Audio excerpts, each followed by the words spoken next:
Bismillahirrahmanirrahim. Assalamualaikum warahmatullahi wabarakatuh. Apa kabar pemirsa? Kita bertemu kembali di channel ini. Alhamdulillahirrabbilalamin. Allahumma salli ala Sayyidina Muhammad wa ala ali Sayyidina Muhammad. Kita bahas kali ini adalah ada cerita unik. Kita ambil dari sebuah buku cerita unik dari Turki, yaitu cara unik untuk memberi manfaat pada orang lain atau orang banyak. Nah, ceritanya begini. Ada sebuah kawasan di pinggiran kota Istanbul. Tempat itu dikenal dengan nama Al-Fatih, sama dengan Jenderal Al-Fatih waktu itu yang menaklukkan Konstantinopel. Ya, namanya Al-Fatih daerah itu. Di sana ada seorang warga yang dikenal sangat sederhana. Dia bernama Khairuddin Afandi. Khairuddin Afandi cukup familiar kalau di Indonesia ini. Khairuddin Afandi cukup banyak ya. Nah, setiap hari Afandi ini membeli kebutuhan sehari-hari di pasar atau di kios, di mana di tempat-tempat pembelanjaan dia hari-hari beli. Cuma Afandi hanya membeli kebutuhan untuk sekedar bertahan hidup saja. Jadi setiap kali dia menginginkan kebutuhan seperti buah, daging, atau manisan, dia selalu menahan keinginannya.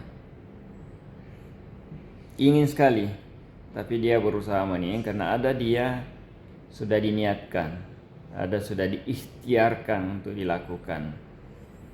Ya, dia sudah mengikhtiarkan sesuatu sehingga ketika dia ingin melihat buah manis, dia melihat orang mau beli makanan enak-enak dan lain sebagainya, dia menahan diri. Berusaha semaksimal mungkin untuk menahan diri untuk tidak membeli makanan-makanan yang enak seperti itu. Nah, apa yang dilakukan? Dia punya motto atau ucapan yang menggugah dia. Ada satu kata setiap ingin membeli keinginan kemudian menahan diri, dia mengatakan Sanke Iyadem.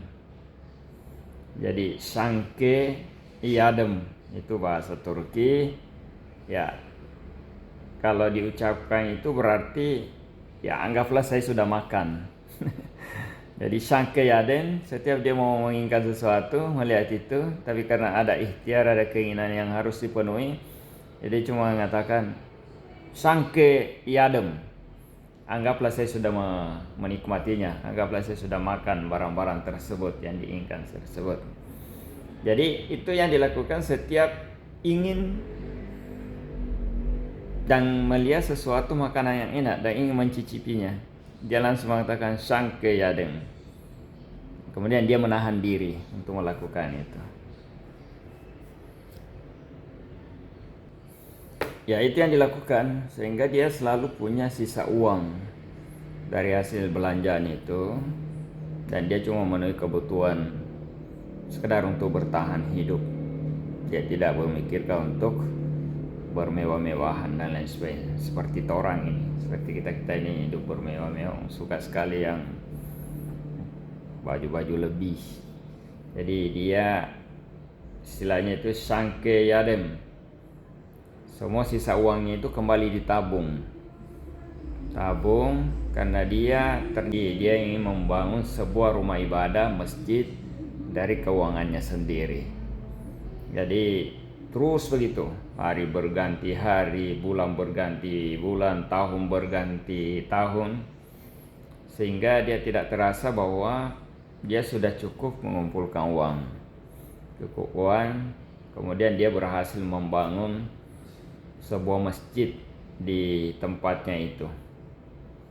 Walaupun masjid itu masih sederhana, dia berbentuk segi empat, tapi belum ada dinding. Ya, karena namanya juga uangnya banyak, tapi yang dikumpul cuma sedikit. Dia melengkapi, ada mihrabnya, kemudian yang penting sudah bisa digunakan, sudah tertutup dari panas dan hujan kalau hujan. Nah, itu yang dilakukan oleh Khairuddin sehingga semua warga penasaran. Karena ini tidak pernah diberitahukan kepada warga, itu kan cuma niatnya saja. Jadi ketika selesai membangun masjid, warga datang dan penasaran menanyakan kepada Khairuddin, apa rahasiamu sehingga mampu mengumpulkan uang padahal kehidupan kamu susah. Nah itu tadi. Jadi Khairuddin cuma menceritakan bahwa saya selalu menahan diri dan saya selalu menyimpan uang hasil. Jadi kalau saya lapar, saya ingin memakan sesuatu, saya cuma mengatakan pada diri saya, sangke yaden, anggaplah saya sudah menikmati. Jadi dia mempolakan, kemudian dia mengatur memorinya bagaimana otaknya itu mau menerima seperti itu. Jadi otaknya ketika mendengar itu dia memerintahkan seluruh saraf-saraf tubuhnya untuk menyampaikan ke seluruh organ tubuh bahwa kalian sudah makan itu barang itu. Anggaplah sudah makan. Ini luar biasa ini.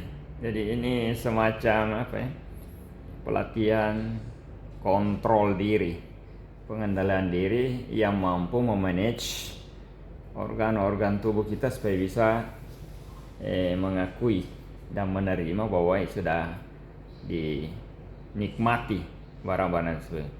Jadi itu yang dilakukan oleh Khairun Afandi tadi. Ini luar biasa ini.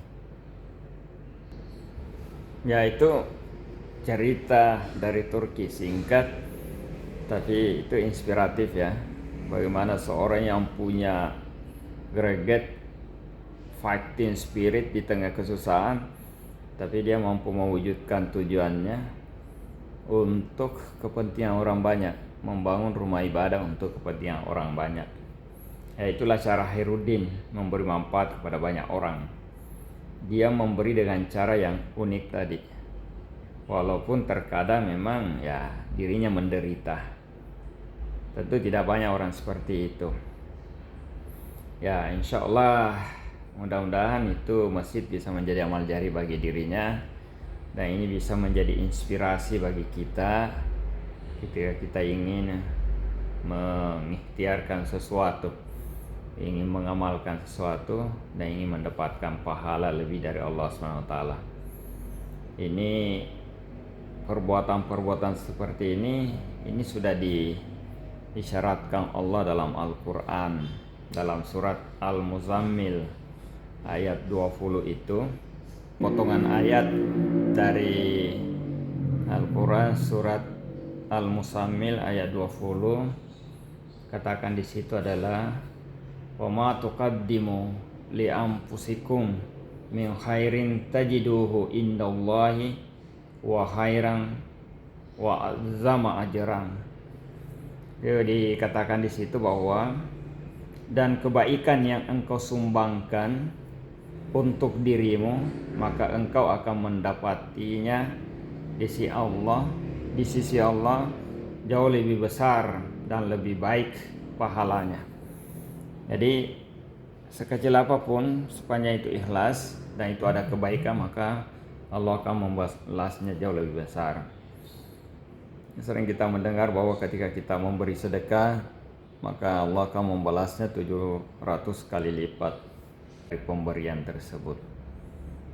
Demikian pemirsa, insyaallah mudah-mudahan bermanfaat, dan cerita ini dari Khairun Afandi dengan slogan Sangke Yademnya bisa memberi inspirasi pada kita semua untuk juga bisa menyusul berbuat baik. Demikian, Assalamualaikum warahmatullahi wabarakatuh.